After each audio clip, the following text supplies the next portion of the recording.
नमस्कार, मैं आपका आज का एमएस वर्ड साथी शैलेश और आज मैं आपको बताऊंगा कि एमएस वर्ड के होम टैब के पैराग्राफ ब्लॉक में इंडेंटेशन वाले जो दो ऑप्शन है इंक्रीज और डिक्रीज वाले, उन्हें कैसे यूज़ करते हैं। तो जैसे ये मेरे पैराग्राफ की हेडिंग है, आप देख सकते हैं इसका अलाइनमेंट है वो सेंटर में दिखाई दे रहा है। इंडेंटेशन यानी ये जो मार्क आपको यहाँ पे दिखाई देता है आपके रूलर पे, जो पैराग्राफ का स्टार्टिंग पॉइंट बन सकता है या बनता है या होता है, तो उसको हम लोग कैसे एडजस्ट कर सकते हैं वो इंडेंटेशन में पता चलता है। तो आइए देखते हैं इंक्रीज और डिक्रीज इंडेंटेशन का क्या फ़ायदा हो रहा है। मैं इंक्रीज इंडेंट करता हूँ इसको, तो जैसे जैसे मैं इंक्रीज कर रहा हूँ देखिए ये इंडेंटेशन पॉइंट इस तरफ आते जा रहा है और ये जो मेरी हेडिंग है वो सेंटर से थोड़ा लेफ्ट की तरफ जाते जा रही है, ये देखिए इस तरह से। और अगर यही मुझे वापस से इसको अपनी जगह पर लाना है तो मैं डिक्रीज इंडेंट करता हूँ। तो देखिए इस तरह से मैंने इसको कर लिया। अगर मैं थोड़ा सा एडजस्ट करना चाहूँ तो इस तरफ से मैं इसे थोड़ा सा एडजस्ट भी कर सकता हूँ। अभी यहाँ पर आ गया है, पर इसका अगर आप अलाइनमेंट देखेंगे तो अभी भी सेंटर अलाइनमेंट दिखाई दे रहा है, लेकिन क्योंकि मैंने इसमें इंडेंटेशन यूज़ किया है वो यहाँ पर आ गया है।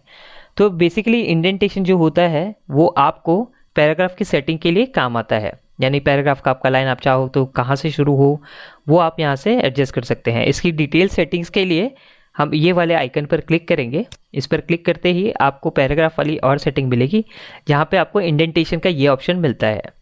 तो इंडेंटेशन अभी जो लोकेशन पर है या जहाँ पर भी है वो आपको यहाँ पे दिखाई देगा। जैसे आप देखिए 8.89 सेंटीमीटर दिख रहा है, वो यहाँ पर 8.89 पर है। अगर मैं यहाँ से कम ज़्यादा करता हूँ, जैसे मैं इसको मान लीजिए 0 सेंटीमीटर कर लेता हूँ और यहाँ से इसको ओके कर लेता हूँ, तो ये देखिए वापस अपनी जगह पर आ गया है। तो इसी तरह से अगले ऑप्शन पे चलते हैं।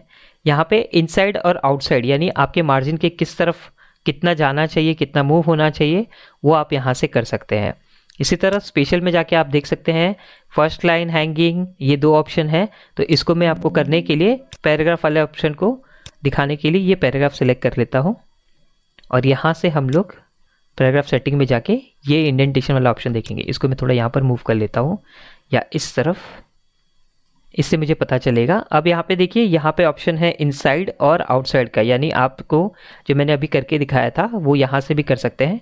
इसके अलावा स्पेशल आप नीचे ये प्रीव्यू में देख सकते हैं, जो भी सेटिंग हम यहाँ से करेंगे वो सब कुछ यहाँ पर बदलते जाएगा। तो स्पेशल में पहला है फर्स्ट लाइन। तो देखिए फर्स्ट लाइन को जब मैंने किया तो फर्स्ट लाइन जो यहाँ से शुरू हो रहा था वो थोड़ा इस तरफ मूव हो गया है। अभी यहाँ पे जैसे मैं ओके करूँगा ये आपको दिखाई देगा। मैं ओके कर लेता हूँ, ये देखिए फर्स्ट लाइन थोड़ा सा यहाँ पर आ गया है और ये इंडेंटेशन वाला ये जो आइकन है ये इस तरफ शिफ्ट हो गया फर्स्ट लाइन इंडेंट पे। इसी तरह मैं इसको वापस से सेटिंग में जाता हूँ और फर्स्ट लाइन को हटाकर अगर हैंगिंग करता हूँ तो आप देखिए प्रीव्यू में कि फर्स्ट लाइन मेरा बराबर जगह से शुरू हो रहा है और पैराग्राफ की बाकी लाइन यहाँ थोड़ा आगे से खिसक गई है। इसको मैं ओके करता हूँ, ये देखिए फर्स्ट लाइन एकदम प्रॉपर इंडेंटेशन से यहाँ से शुरू हो गया है, पर नीचे की जो दो लाइन है उस पैराग्राफ की वो यहाँ पर बदल चुकी है। आगे बढ़ते हैं, फिर से इस पॉइंट पर क्लिक करेंगे।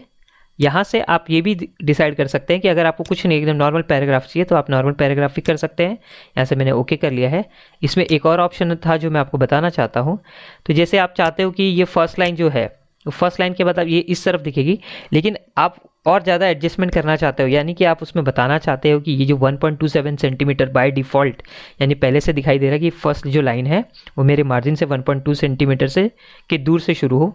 अगर आप चाहते हो कि उससे ज़्यादा या कम हो तो भी आप यहाँ से कर सकते हैं। जैसे मैं इसको भी बढ़ा देता हूँ, मैं चाहता हूँ कि मेरी जो फर्स्ट लाइन है वो 2.5 सेंटीमीटर से शुरू हो और मैं यहाँ से ओके करता हूँ। ये देखिए आप यहाँ पर 2.5 रूलर पे दिखाई दे रहा है और ये मेरी फर्स्ट लाइन वहाँ से शुरू हो रही है। तो इस तरह अगर मैं अगला एडजस्टमेंट करता हूँ हैंगिंग वाला, उसमें भी आप देख सकते हैं कि कितना मार्जिन आप रखना चाहते हो। मैं चाहता हूँ कि वो हैंगिंग वाली जो लाइन है वो मान लीजिए 3 सेंटीमीटर पर हो, तो मैं ये ओके कर लेता हूँ। आप देखिए ये 3 सेंटीमीटर पर ये मेरी जो बाकी की लाइनें हैं वो हैंग हो रही है यानी लटक रही हैं। तो इस तरह से दिखाई देता है। इसके ऑप्शन में आखिरी जो ऑप्शन है वो है मिरर इंडेंट का। तो मिरर इंडेंट बेसिकली आपको अगर बुक प्रिंट करना है तो उसके लिए काम आता है। तो बुक प्रिंटिंग में वो इनसाइड और आउटसाइड जो होता है वो राइट और लेफ़्ट का काम कर जाता है, तो इसीलिए मिरर इंडेंट यूज़ करते हैं। मैं यहाँ से इसको ओके कर देता हूँ और इसको वापस से पहले पेज पर आके इसकी सेटिंग में ये बदलाव वापस कर लेता हूँ। यहाँ से इसको नन कर लेते हैं और इसको ओके कर लेता हूँ।